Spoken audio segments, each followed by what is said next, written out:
Hi everyone, I welcome you all to our channel. तो आज हम 1 एंड 2 ऑफ अगस्त 2020 की न्यूज़ डिस्कस कर लेते हैं ऑफ द इंडियन एक्सप्रेस। सबसे पहली जो न्यूज़ है, let's discuss R number below 1 in Mumbai and Chennai. तो आर नंबर क्या आपको पता है, कोरोना वायरस के जो केसेस हैं हमारे देश में 16 लाख से ज़्यादा हो गए हैं। डेथ्स जो हैं 36,000 के करीब हो गई हैं, इससे ज़्यादा ही हो गई हैं। रिकवरी रेट भी अच्छा है, लेकिन एक दिन में हमारे पास अब केसेस आ रहे हैं 37 केसेस आ रहे हैं, ठीक है, 37,000 केसेस आ रहे हैं इन ईच डे। और आर नंबर क्या है यहाँ पे, अगर आर नंबर जो है ये कम हो गया है, बिलो 1 हो गया है, तो if current trends hold active cases में फॉल बिलो 1000 कम सितंबर, रिसर्च ग्रुप का कहना है, ठीक है।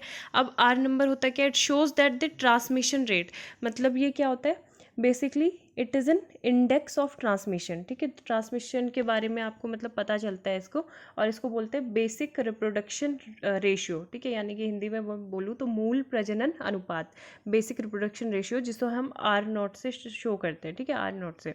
तो इसमें क्या होता है कि अगर ये ज़्यादा रहेगा, ठीक है, 1 से ज़्यादा रहेगा, अगर आर नोट आपको कहीं पे लिखा हुआ मिलता है कि 2 है, तो दैट मीन्स जो इन्फेक्शन का जो बढ़ने का जो रेट है, दैट इज़ मतलब वो फास्टर स्प्रेड हो रहा है इन द कम्युनिटी, ठीक है। तो the larger this number, the more contagious is the covid disease, है ना। तो ये है इसका मतलब। एंड अभी अगर हम दिल्ली की बात करें, तो R value for Delhi was 0.66। तो इसका मतलब ये है कि every group of 100 infected person, हर ग्रुप में जो भी 100 व्यक्ति हैं इन्फेक्टेड हैं इस वायरस से, सार्स से, तो उनको क्या है, वो मतलब हर 66 जो अदर पीपल हैं उनको क्या कर रहे हैं, इन्फेक्शन दे रहे हैं, ठीक है। देवर passing on the infection to other 66 people, okay. And R value is a measure of how fast the epidemic is spreading in the population. When it drops below 1, it usually signals that beginning of the end of the epidemic, ठीक है। तो मतलब यहाँ से मतलब जो epidemic है, महामारी है, उसका खतरा जो है, उसकी जो है मतलब कम हो जाता है, यहाँ से शुरुआत हो जाएगी उसके समाप्त होने की। But scientist are still being cautious about Delhi situation, ठीक है।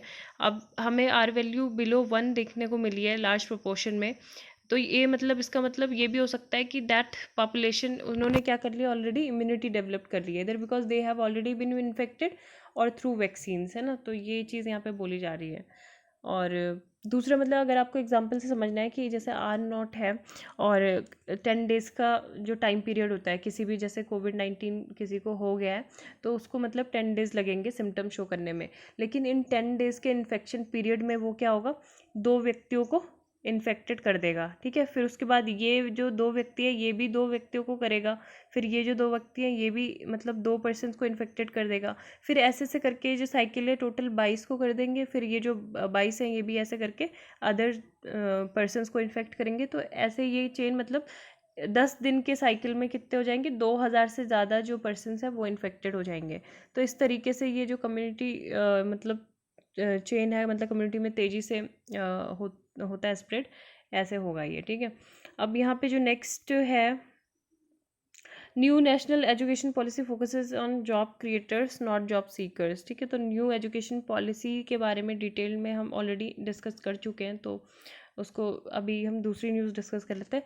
Bhushan joins plea in supreme court against chilling effect of contempt law on free speech. तो यहाँ पे कॉन्स्टिट्यूशनल वैलिडिटी को चैलेंज किया गया है, constitutional validity of section 2C1 of the contempt of courts act 1971, ठीक है। अगर हम केस की बात करें तो एक्चुअल में हुआ क्या था, सुप्रीम कोर्ट ने सुओ मोटो कॉग्निजेंस इनिशिएट किया था अगेंस्ट प्रशांत भूषण, ठीक है, क्रिमिनल कंटेम्प्ट ऑफ कोर्ट, ठीक है, क्रिमिनल कंटेम्प्ट ऑफ कोर्ट इन पे लगा था। अब ये क्या होता है कि मतलब कोर्ट की अवमानना, तो ये जो लॉयर एक्टिविस्ट हैं इंडिया, इन्होंने क्या किया था, जो इंडिया के अभी करंट चीफ जस्टिस हैं और जो 6 साल से इंडिया के चीफ जस्टिस रहे हैं, तो उनके लिए उनको क्रिटिसिज्म मतलब उनका ट्विटर पे एक ट्वीट वगैरह भी किया था। तो इस वजह से कोर्ट ने यहाँ पे सुओ मोटो कॉग्निजेंस निकाल के और इन पे कंटेम्प्ट ऑफ कोर्ट लगा दिया। तो अभी उसी के बदले में इन्होंने आर्टिकल 21 ऑफ द कॉन्स्टिट्यूशन जो है, जिसमें क्या बोला जाता है, right to life and liberty of the constitution, ठीक है, तो उसको चैलेंज किया हुआ है कि ये तो हमारे मतलब फंडामेंटल राइट्स का हनन है। 19 में आपको पता होगा, आर्टिकल 19 में क्या है, फ्रीडम ऑफ फ्री स्पीच, तो ये उसको भी वायलेट करता है ना। तो ये चीज़ बोली गई। अब कंटेम्प्ट ऑफ कोर्ट होता क्या है, बेसिकली कंटेम्प्ट ऑफ कोर्ट जो होता है, ये एक्ट है 1971 का, ठीक है, कंटेम्प्ट ऑफ कोर्ट 1971 का। इसमें जो कंटेम्प्ट है, ठीक है, कंटेम्प्ट, तो इसमें कंटेम्प्ट का मतलब क्या है, मतलब इसको कहीं पे भी कॉन्स्टिट्यूशन में कंटेम्प्ट ऑफ कोर्ट डिफाइन नहीं किया गया है, यू शुड नो दिस। और इसमें ये होता है कि जो ऑफेंस है, offence of showing dis disrespect to the dignity और अथॉरिटी ऑफ अ कोर्ट, कि आपने क्या किया, कोर्ट की अथॉरिटी और डिग्निटी को डिसरिस्पेक्ट किया, तो आप पे कोर्ट की अवमानना का चार्ज आप पे लग जाएगा, ठीक है। तो ऐसे ही इस वजह से सुप्रीम कोर्ट ने किया है। और कंटेम्प्ट जो है वो दो तरह का होता है, ठीक है, एक होता है सिविल और एक होता है क्रिमिनल। सिविल में मतलब क्या होता है कि जो विलफुल आप डिसओबे करते हो कोर्ट की किसी जजमेंट को, कोर्ट के किसी ऑर्डर को, कोर्ट के किसी डिक्री को, डायरेक्शंस को, गाइडलाइंस को, ठीक है, तो आपने अगर विलफुली ब्रीच किया है किसी भी चीज़ को, तो आप पे क्या लग जाएगा, कंटेम्प्ट ऑफ कोर्ट, ये सिविल मैटर्स पे। और क्रिमिनल पे क्या होता है कि क्रिमिनल मतलब किसी भी मैटर को क्या करना, scandalising the court by lowering its authority, है ना, कोर्ट्स की जो जुडिशियल प्रोसीडिंग्स हैं उसमें इंटरफेरेंस करना, मतलब बार बार आप इंटरफेयर कर रहे हो, और बाकी जो भी एडमिनिस्ट्रेटिव प्रोसीजर है वहाँ पे भी आप इंटरफेयर कर रहे हो, तो ये आपको क्या लग जाएगा, क्रिमिनल चार्जेस लग जाएंगे, क्रिमिनल कंटेम्प्ट ऑफ कोर्ट हो जाएगा, ठीक है। तब नहीं होगा जैसे अगर कोई सुप्रीम कोर्ट ने कुछ भी जजमेंट दी है और मैं यहाँ पे मतलब उसको उसके बारे में बताऊँ कि ऐसा ऐसा सुप्रीम कोर्ट ने कहा है, तो वो कंटेम्प्ट ऑफ कोर्ट में नहीं माना जाएगा। क्यों नहीं माना जाएगा, क्यों, क्योंकि मैं उसका क्या कर रही हूँ, वो पब्लिक इंटरेस्ट में है, फेयर यूज़ में है, उसका रीजनेबल क्रिटिसिज्म हो रहा है, ठीक है।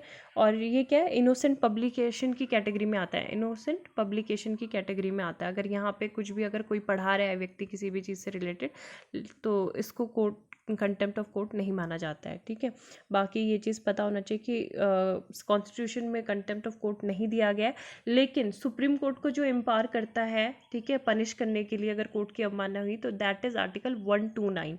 आर्टिकल 129 ऑफ द कॉन्स्टिट्यूशन ये सुप्रीम कोर्ट को पावर देता है टू पनिश, ठीक है, सुप्रीम कोर्ट को पावर देता है टू पनिश। और दूसरा भी एक आर्टिकल है, आर्टिकल 142, तो ये इन तरह के मामलों में इन्वेस्टिगेशन की बात करता है, ठीक है, इन्वेस्टिगेशन कर सकता है सुप्रीम कोर्ट और फिर पनिश कर सकता है। इसी तरह से अगर हाई कोर्ट के लिए हम बोलें तो कौन सा आर्टिकल है, हाई कोर्ट के लिए आर्टिकल 215, ठीक है, आर्टिकल 215 ऑफ द कॉन्स्टिट्यूशन ये हाई कोर्ट्स को प्रोवाइड करता है कि वो क्या कर सकता है, इसमें इन मामलों में पनिश कर सकता है। तो ये इंपॉर्टेंट चीज़ थी। नेक्स्ट जो न्यूज़ है वो देख लेते हैं। यहाँ पे हाँ एक यही चीज़ बोली गई है कि ये जो सेक्शन है 2C1 of the contempt courts is violative of articles 19 and 14 of the constitution of India, ठीक है। तो आप 19, 14 और जो आर्टिकल वैसे बता ही चुकी हूँ, कोई बात नहीं, है ना, फंडामेंटल राइट्स एवरीबडी नो। तो this section is incompatible with pre ambular values and basic feature of the constitution. It violates article 19(1), is unconstitutionally and incurably vague। तो ये यहीं पे इसको चैलेंज कर रहे हैं, ठीक है, कि ये फ्रीडम ऑफ स्पीच को हैम्पर कर रहा है, साथ में जो हमारे फंडामेंटल राइट्स है article 21 of the right to life with dignity, है ना, तो उसको भी ये करते हैं। नेक्स्ट जो है, एमिड China tension India hills Taiwan slate mister democracy. तो मिस्टर डेमोक्रेसी अगर पूछा जाएगा किसे बोला जाता है, तो ली टेंग हुई को, ठीक है। ली टेंग हुई कौन थे, ली टेंग हुई फॉर्मर ताइवान के प्रेसिडेंट थे, फॉर्मर ताइवानी प्रेसिडेंट, और इनको मिस्टर डेमोक्रेसी भी बोला जाता था। इनकी डेथ अभी हो गई है रिसेंटली, तो इंडिया ने मतलब अप्रोच किया और यहाँ पे उनको सांत्वना दी, ठीक है। And official statement by the India Taipei association, Taipei Taiwan की कैपिटल है एंड इंडियाज डिप्लोमेटिक मिशन है वहाँ पे ताइवान में, तो ठीक है, India Taipei association ITA India diplomatic mission है। तो इन्होंने क्या है कि India Taipei association joins the people of Taiwan in mourning the passing of Taiwan's mister democracy doctor Teng Hui. तो डॉक्टर तेंग हुई को मिस्टर डेमोक्रेसी क्यों बोला जाता था, because he wanted Taiwan to be the country of democracy, freedom, human rights and dignity, ठीक है। तो ये फर्स्ट डेमोक्रेटिकली इलेक्टेड प्रेसिडेंट भी थे 1996 में ताइवान के, ठीक है, first democratically elected president of Taiwan. Then यहाँ पे आपको पता है कि इन In line with its one China policy, Delhi has economic and people-to-people ties with Taipei. ठीक है, China's moves along the Ladakh frontier have led to calls to recalibrate India's approach and strengthen ties with Taiwan.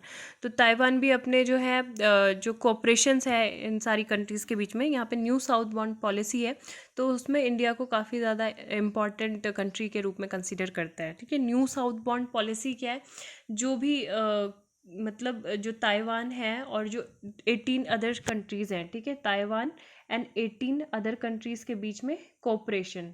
ठीक है, तो cooperation को enhance करने के लिए ये है, क्या है, new south bound policy Taiwan की पॉलिसी है.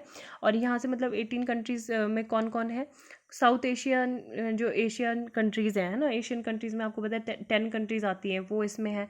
दूसरा साउथ एशिया की कंट्री है. साउथ एशिया में कौन कौन आते हैं, जैसे इंडिया, पाकिस्तान, बांग्लादेश, नेपाल एंड भूटान. ठीक है, म्यांमार, वो क्या आता है, और श्रीलंका एंड बांग्लादेश. ठीक है, एंड देन ऑस्ट्रेलिया में क्या आ गया, न्यूजीलैंड एंड ऑस्ट्रेलिया. तो ये सारी 10 कंट्रीज़ वो हो गई एशियन कंट्रीज़, और बाकी की कंट्रीज़ ये सारी हो गई. ठीक है, साउथ इंडिया वाली. और ये है नेक्स्ट जो है यहाँ पे अमर सिंह है. तो अमर सिंह कौन थे, राज्यसभा के MP. He also passed away and he has link with from business to Bollywood SP to BJP. ठीक है, सिंगापुर में किडनी फेलियर की वजह से इनकी डेथ हो गई थी. नेक्स्ट जो न्यूज़ है, यहाँ पे P चिदम्बरम जी का आर्टिकल हमेशा आता है, तो no end to a tragic saga. तो यहाँ पे जो है इन्होंने यही चीज़ बोला गया है कि बहुत सारे जो पॉलिटिकल लीडर हैं जम्मू कश्मीर में, जो इनको हाउस अरेस्ट किया गया है without written orders August 5th 2019 से. तो वो क्या बोल रहे हैं, Jammu Kashmir is a big jail, है ना. तो उनको मतलब ये पता नहीं है उनको डिटेंशन में क्यों रखा गया, उनको रीज़न नहीं पता है. तो इस वजह से वहाँ पे the new Kashmir issue emerge होकर आ रहा है, क्योंकि 1947 तक जब तक हमको आज़ादी मिली थी, तो उस टाइम पे केवल कश्मीर इशू था. मतलब ये इशू था कि पाकिस्तान बार बार ऑब्जेक्ट करता था कि वो क्या कर लेगा, इंडिया से छीन लेगा, है ना. देन लेकिन पाकिस्तान को अभी पता चल गया 2019 में कि हमारी है Kashmir valley.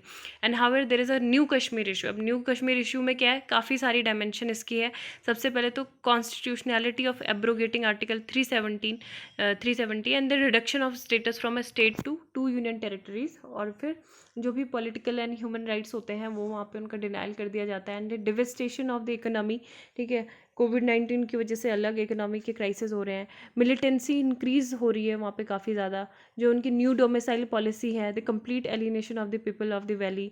And now disaffection in Jammu and over the new domicile policy and Ladakh over the complete absence of any administration. ठीक है, एडमिनिस्ट्रेशन की वहाँ पे मतलब प्रेजेंस नहीं है, इस वजह से ये सारी चीज़ें हो रही हैं. दूसरा चीज़ ये है कि सुप्रीम कोर्ट ने finally and decide the case on constitutionality of J&K Reorganization Act, restoration of 4G services and the amendments of Unlawful Activities Act.